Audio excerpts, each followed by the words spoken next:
ಕಳೆದ 15 ದಿನಗಳಿಂದ ಆ ಗ್ರಾಮದ ರೈತರು ಜೀವವನ್ನು ಕೈಯಲ್ಲಿ ಹಿಡಿದು ಓಡಾಟ ಮಾಡುವಂತ ಪರಿಸ್ಥಿತಿ ನಿರ್ಮಾಣ ಆಗಿದೆ. ಜಮೀನುಗಳಿಗೆ ಒಂಟಿಯಾಗಿ ಹೋಗೋಕೆ ಭಯ ಪಡ್ತಿದ್ದಾರೆ. ಹುಲಿ ಓಡಾಟ ಕಂಡು ಅಕ್ಷರಶಃ ಬೆಚ್ಚಿ ಬಿದ್ದಿದ್ದು ಅರಣ್ಯ ಸಿಬ್ಬಂದಿ ಮಾತ್ರ ನಮಗೂ ಇದಕ್ಕೂ ಸಂಬಂಧವೇ ಇಲ್ಲ ಅನ್ನೋ ರೀತಿ ವರ್ತಿಸುತ್ತಿದೆ. ಈ ಕುರಿತಾದ ಒಂದು ರಿಪೋರ್ಟ್ ಇಲ್ಲಿದೆ ನೋಡಿ.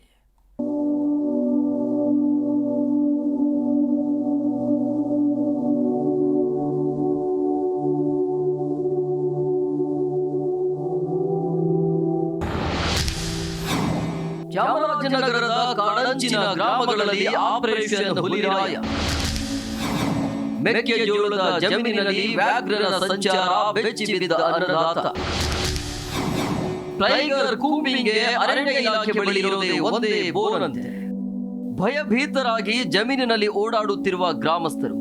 ಜಮೀನಿನ ಮೂಲೆಯಲ್ಲಿ ಬಿದ್ದಿರುವ ಕಾಡಂದಿಯ ಮಾಂಸ, ಮೆಕ್ಕೆಜೋಳದ ಬೆಳೆಯ ಮಧ್ಯೆ ಅಲ್ಲಲ್ಲಿ ಮೂಡಿರುವ ಟೈಗರ್ ಪಗ್ ಮಾರ್ಕ್. ಮತ್ತೊಂದೆಡೆ ಅರಣ್ಯ ಸಿಬ್ಬಂದಿಗೆ ಹಿಗ್ಗಾಮುಗ್ಗಾ ತರಾಟೆಗೆ ತೆಗೆದುಕೊಳ್ಳುತ್ತಿರುವ ರೈತರು.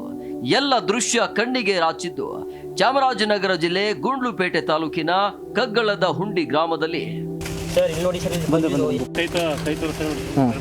ನೋಡಿ, ಅರ್ಧ ಗಂಟೆ ಆಗಿಲ್ಲ ಹೋಗಿ. 1 2 3 4 ಸಾಮಾನ್ಯ ದುಳಿ ಎಲ್ಲ ಬಿಟ್ಟಿರಲ್ಲ, ಎಲ್ಲೂ ಕಾಣಿಲ್ಲ. ಅದು ನಾವು ಬಂದ್ಮೇಲೆ ಓದಿಕೊಂಡು. ಕಳೆದ 15 ದಿನಗಳಿಂದ ಹುಲಿಯೊಂದು ಇದೇ ಗ್ರಾಮದ ಹೊರವಲಯದ ರಾಜೇಶ್ ಎಂಬುವರ ಜಮೀನಿನಲ್ಲಿ ಓಡಾಟ ನಡೆಸುತ್ತಿದೆ. ಇದಕ್ಕೆ ಸಾಕ್ಷಿ ಎಂಬಂತೆ 2 ಕಾಡು ಹಂದಿಗಳನ್ನ ಬೇಟೆಯಾಡಿ ಅದನ್ನ ಭಕ್ಷಣೆ ಮಾಡಿದೆ. ಇದು ಸಾಲ್ದು ಎಂಬಂತೆ ಹುಲಿಯ ಓಡಾಟದ ಹೆಜ್ಜೆ ಗುರುತು ಸಹ ಮೂಡಿದ್ದು, ಆದ್ರೆ ಹುಲಿ ಸೆರೆಗಾಗಿ ಅರಣ್ಯ ಇಲಾಖೆ ಕೂಂಬಿಂಗ್ ಮಾಡದೆ ತಾತ್ಸಾರ ಮೂಡಿಸಿದೆ. ಇದರಿಂದ ಸ್ಪಾಟ್ಗೆ ಬಂದ ಅರಣ್ಯ ಸಿಬ್ಬಂದಿ ಮೇಲೆ ಕಗ್ಗಳ ಹುಂಡಿ ಗ್ರಾಮಸ್ಥರು ಕೆಂಡ ಮಂಡಲರಾಗಿದ್ದು ಹಿಗ್ಗಾಮುಗ್ಗಾ ತರಾಟೆಗೆ ತೆಗೆದುಕೊಂಡಿದ್ದಾರೆ. ಯಾವಾಗ ಮಳೆ ಹೋಯ್ತೋ, ಮಳೆ ಹೋದಾಗ ಏನಾಯ್ತು ಅಂದ್ರೆ ಆ ಅಜ್ಜೆ ಹೋಯ್ತು ನೋಡಿ, ಆ ತ್ಯಾವದಲ್ಲಿ ಆ ಅಜ್ಜೆನ ಕ್ಲೀನಾಗೆ ಹುಲಿ ಆ ಹೆಜ್ಜೆನ ನೋಡಿದ್ದಾರೆ, ಹೆಜ್ಜೆ ಗುರುತು ನೋಡಿದ್ದಾರೆ. ಆ ಹೆಜ್ಜೆ ಗುರುತು ನೋಡಿದ ತಕ್ಷಣ ನಾವೆಲ್ಲ ಗಾಬರಿ ಆಗ್ಬಿಟ್ಟು ಬಂದೋ ಜಮೀನಿಗೆ. ಸಾಮಾನ್ಯವಾಗಿ ನಮ್ಮ ಎಲ್ಲ ಯಾರ್ಯಾರು ನಮ್ಮ ಅಕ್ಕಪಕ್ಕದ ಜಮೀನು ಇದ್ದಾರೆ ಅವರೆಲ್ಲ ಬಂದ ತಕ್ಷಣ ಸಂತೋಷ್, ಮನು ಮತ್ತು ಸುರೇಶ್ ಇವರೆಲ್ಲ ಬಂದ ತಕ್ಷಣ ನಾವು ನೋಡ್ಬಿಟ್ಟು ನೋಡಪ್ಪ ಫಾರೆಸ್ಟ್ ಇಲಾಖೆಯವ್ರಿಗೆ ನಾವು ತಿಳಿಸೋವ ಅಂತ ತಕ್ಷಣ ಅವರೆಲ್ಲವೇ ಫಾರೆಸ್ಟ್ ಇಲಾಖೆಯವರು ಬೆಳಗ್ಗೆ ನಾವು ಓದಿ ರೇಂಜರ್ನ ಪುನೀತ್ ಅವ್ರನ್ನ ನಾವು ಮೀಟ್ ಮಾಡಿದೆ. ನಾನು ಮತ್ತು ನಮ್ಮ ಅಪ್ಪಾಜಪ್ಪ ಸುರೇಶ್ ಅವರೆಲ್ಲ ಮೀಟ್ ಮಾಡಿದ್ವು. ಬರ್ತೀವಿ ಈಗ ಇನ್ನೊಂದು ಅರ್ಧ ಗಂಟೆ ಬರ್ತೀವಿ, 3/4 ಗಂಟೆ ಅಷ್ಟಕ್ಕೆ 12 ಗಂಟೆಗೆ ದ್ರೋಣ ಕ್ಯಾಮ್ರಾ ತಗೊಂಬಂದ್ರು. ಆಯಿತು, ಒಂದು 5 ಜನ ಸಿಬ್ಬಂದಿಗಳಂತೂ ಕಳಿಸ್ರು, ಇಲ್ಲ ಅಂತ ಹೇಳಲ್ಲ. ಕಳಿದ ತಕ್ಷಣ ಅವ್ರು ಏನು ಬಂದ್ರು ಇಲ್ಲ, ಅವ್ರದ್ದು ನೋಡ್ಬಿಟ್ಟು ಆಯ್ತಪ್ಪ ನಾವು ಬರ್ತೀವಿ ಅಂತ ಅಂದ್ಬಿಟ್ಟು ಹೊರಟು.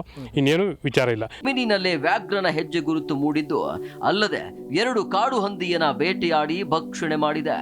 ಇಷ್ಟಾದ್ರೂ ಕೇವಲ ನೆಪ ಮಾತ್ರಕ್ಕೆ ಭೇಟಿ ಮಾಡಿರುವ ಅರಣ್ಯ ಸಿಬ್ಬಂದಿ 1 ಬೋನ್ನ ತಂದು ಇಟ್ಟು ಹೋಗಿದ್ದಾರೆ.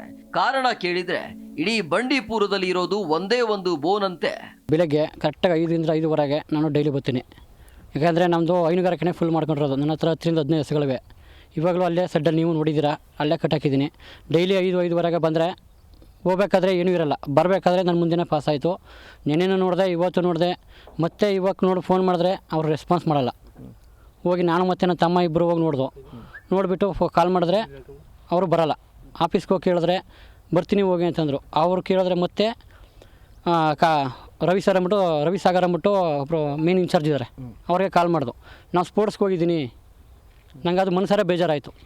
ಸರ್ ಹೆಂಗೆ ಈಗ ಒಬ್ಬರು ರೈತರ ಸತ್ರ ಪರವಾಗಿಲ್ಲ, ಅವ್ರಿಗೆ ಸ್ಪೋರ್ಟ್ಸ್ ಇಂಪಾರ್ಟೆಂಟು. ಅಷ್ಟೇ ಅಲ್ಲ, ಫಾರೆಸ್ಟ್ ಜೀಪ್ನ ಕೊರತೆ ಇದೆ ಅಂತ ಹೇಳಿದ್ದು ಇದೀಗ ರೈತರ ಭಾರಿ ಆಕ್ರೋಶಕ್ಕೆ ಕಾರಣವಾಗಿದೆ. ಕಳೆದ ತಿಂಗಳಷ್ಟೇ ಮಲೆ ಮಹದೇಶ್ವರ ವನ್ಯಧಾಮದಲ್ಲಿ 5 ಹುಲಿಗಳಿಗೆ ವಿಷ ಹಾಕಿ ಕೊಲ್ಲಲಾಗಿತ್ತು. ಇದಕ್ಕೆ ಕಾರಣ ಹುಡುಕಿದ್ರೆ ತನ್ನ ನೆಚ್ಚಿನ ಹಸುವನ್ನ ವ್ಯಾಘ್ರ ಬೇಟೆಯಾಡಿ ತಿಂದು ತೇಗಿತ್ತು. ಹಾಗಾಗಿ ಕಾರ್ಬೋಪ್ಯೂರಾನ್ ಎಂಬ ವಿಷ ಹಾಕಲಾಗಿತ್ತು. ಈಗ ಕಗ್ಗಲದ ಹುಂಡಿಯಲ್ಲಿ ಹುಲಿ ಪ್ರತ್ಯಕ್ಷ ಆಗಿದ್ದು ಅರಣ್ಯ ಅಧಿಕಾರಿಗಳು ಕೂಂಬಿಂಗ್ ಮಾಡಿ ಹುಲಿ ಕಾಟ ತಪ್ಪಿಸೋದು ಬಹಳ ಮುಖ್ಯ. ಕೂಡಲೇ ಅರಣ್ಯ ಅಧಿಕಾರಿಗಳು ಕ್ರಮ ವಹಿಸಿ ಅಂತಿದ್ದಾರೆ. ಮಾನವನ ಜೀವಹಾನಿ ಆಗೋದು ಮುನ್ನ ಅರಣ್ಯ ಸಿಬ್ಬಂದಿ ಅಲರ್ಟ್ ಆಗಬೇಕಿದೆ. ಇಲ್ಲದೆ ಹೋದ್ರೆ ಮತ್ತೊಂದು ದುರಂತಕ್ಕೆ ಬಂಡೀಪುರ ಟೈಗರ್ ರಿವರ್ಸ್ ಫಾರೆಸ್ಟ್ ಸಾಕ್ಷಿ ಆಗುವುದರಲ್ಲಿ 2 ಮಾತಿಲ್ಲ.